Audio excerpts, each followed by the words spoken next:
疫情发展到今天，全球各国深受其害，连远在非洲的曾经的小伙伴都开始跟中共织毛了，是吧？那欧美国家呢，更是要求搞清疫情的源头。如果说中共继续封闭，不愿意让国际社会介入调查的话，有一些政客开始在国会提出立法，要对共军实行制裁了。在这一时刻，我们又看到了一些人异常的兴奋，认为可能要组织联军了。这个问题其实很现实，归根到底就一个字：钱。谁出钱呢？或者说打赢了以后能拿到赔款。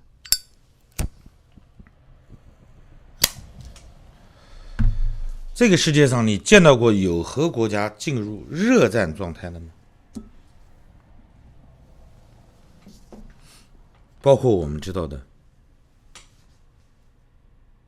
肯尼迪总统时期的古巴导弹危机，它仅仅是一场危机。其实还有柏林危机，西柏林空运。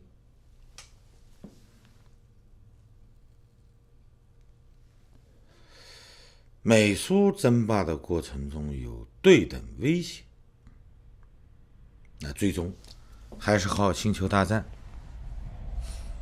一个出色的演员把苏联逼到沟里去了。苏联是经济崩溃了，政治上才被迫解体。其实中间还有一个功劳，是源自中国1989年4月份开始的学生运动。6月4号，我们知道中国的学生市民公认参与的这种游行示威，被共军用坦克、装甲车、机关枪、冲锋枪压制了。但同一天，或者说欧洲时间稍晚一点，波兰的国会做出了决定，开始转向。所谓的苏东剧变是从波兰开始倒下的。应该来说，中共现在的能力根本与前苏联时期无法去对等的去做比照。但你不要忘了一点，通过70年3代人的教育，在中共的经济还没有完全崩溃之前，中国的老百姓有多少人会站在共军的这一边，保家卫国？你我可能说不知道，但是你可以猜得到，1半以上的中国青年可以算得上根正苗红的，算是小粉红吧，是吧？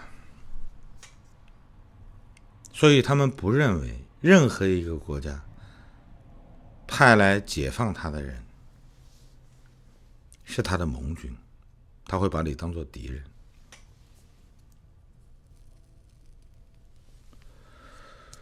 那么既有核武器，又有一大批奋不顾身愿意保家卫国抛头颅洒热血的这些无知青壮，联军应该来说即便组成了，也不可能进入中国，也不可能快速的推翻这个政权，或者说你把他打趴下，逼着他签城下之盟。其实要把中国打分裂了以后更麻烦，是吧？你要面对几十个草头王，你跟谁签协议呢？谁能出卖更多的利益给你呢？这都是问题，而且还涉及到难民危机。真的出现难民危机，中国就不叫中国了，亚洲也不是亚洲了，它会混同于一片，周边的这些小国都会完蛋。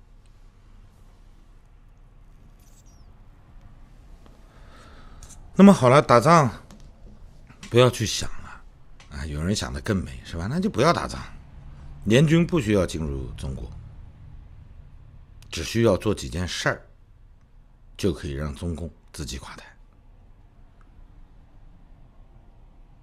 那第一个，没收中共以及权贵、白手套这些人在海外的资产。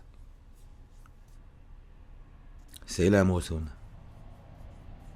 各国政府，是吧？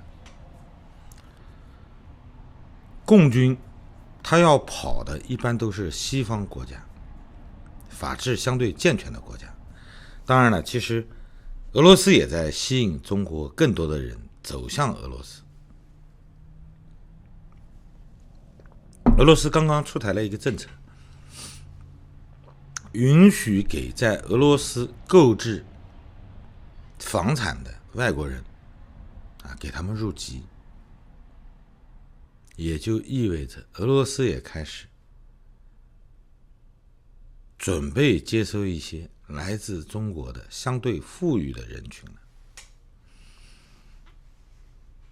那你说在这种情况下，有哪一个国家愿意站出来没收中共官员以及权贵，甚至他们白手套在各国的资产呢？首先，法治国家做一切事儿都要合法。你不要忘了，大多数欧美国家都是左派当政，至少现在是。所以这一条很难做到，是吧？这是最有效的，但是很难做到，因为你们的这种愿望完全是一种中式思维，它与整个世界法治国家、民主国家与他们的国策背道而驰。那既然这个不现实，看看还有别的呢？断绝与中共的所有贸易，其实大家都在做，川普已经说得很明白了。如果美国与中国中断整个关系，那么每年可以节省5000亿美金。但其实这句话它是针对国内的政敌说的，目前没有可操作性。西方国家把产业撤离中国这个过程已经长达10年了。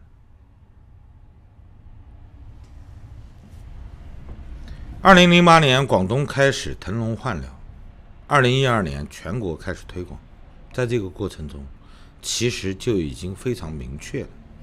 2015年是一个明确的分水岭，外资进来的越来越少了，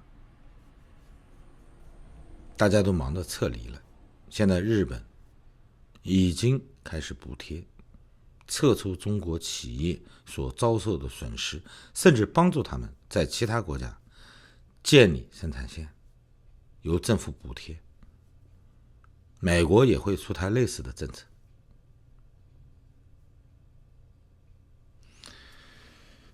富士康在中国1季度的营收利润减少了90%。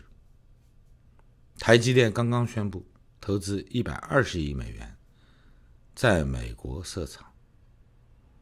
美国国务卿蓬佩奥说，这是美国发明的先进工业又落户回到美国。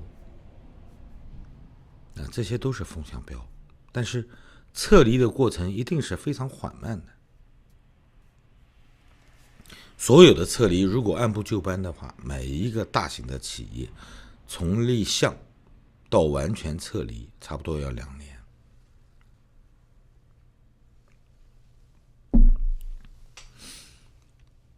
所以可以看到这个趋势，但是它的过程不会像大家想象的那么快，不用那么激动。至于封锁所有的海峡，之前有过银河号，直到今天中共的海军也没有建成南水海军。他们在天上的卫星指挥系统，就是那套北斗，到现在为止还没有完全架设成功，跟着还要调试。所以任何一片海洋对他们来说都是不安全的。中共能够完全拥有的就是一个渤海湾，其他都不在他的掌控之下。所以这种封锁它是跟产业撤离相配套的。如果说撤离没有完成，这个封锁它就会以本伤人，损失的同时也是世界各国。哪一个国家愿意为了中国的民主化进程付出惨重的代价，丧失本国选民的利益呢？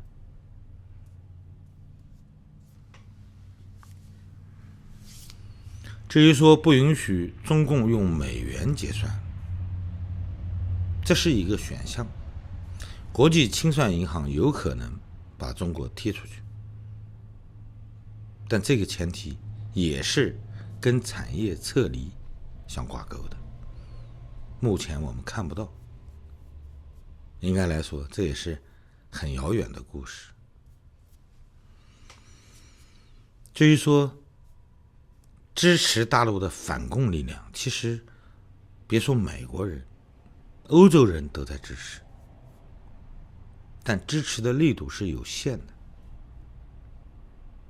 因为中共现在在国际社会中是一个合法的政府，大家跟他在国际法框架内做游戏。当有一天世界各国在经济利益撤离的状态下，或者说几乎完全撤离的状态下，宣布中共为一个非法的政府，直到这一天我们才会看到加大力度的支持中国内部的反抗者。如果他们足够强大，甚至西方各国会出钱出力帮他们做一些培训，引导他们去建立一个自由民主的中国。但这一天至少要在1年半甚至2年以后才有可能出现。所有这一切都与产业撤离这个步调相一致。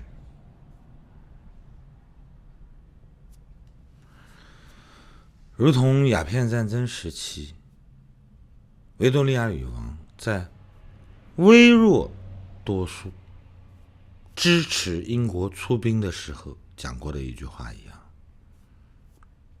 我们不是支持鸦片贩子，我们是为了捍卫自由贸易。今后我们听到的一定还是相同的话语，支持自由贸易，中国单方面扶持自己的企业，在国际社会中搅乱了已经形成的国际规则。因为经济的问题，因为意识形态导致的国家资本支持中国企业以国家补贴的方式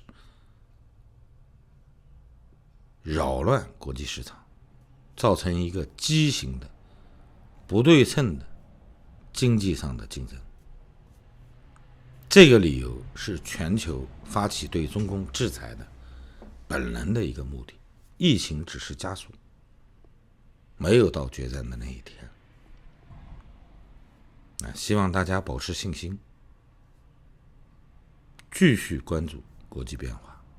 其实我们期待的那一天很快就会到来，但不会像我们想象的或者说有一些人心中想象的那么快。祝愿每一个人都能理性的对待，不要过于焦虑，因为你今天见到的这个国际趋势形成是非常不易的。就像加拿大总理刚刚说的一样，即便我们走出疫情，其实也和疫情前完全不一样了。今天的世界，整个世界的经济好死不死的拖着，你可以把它当做一个垃圾时间，大家都在虚假的提出经济复苏、重启经济，但我们都知道，没有疫苗，一切都是空的。同样，各国没有完全撤出在中国的经济利益，所谓的统一战线，全球一致的对共军的制裁，甚至更为强硬的手段，还远远没有到出台的那一天。好了，谢谢大家，再见。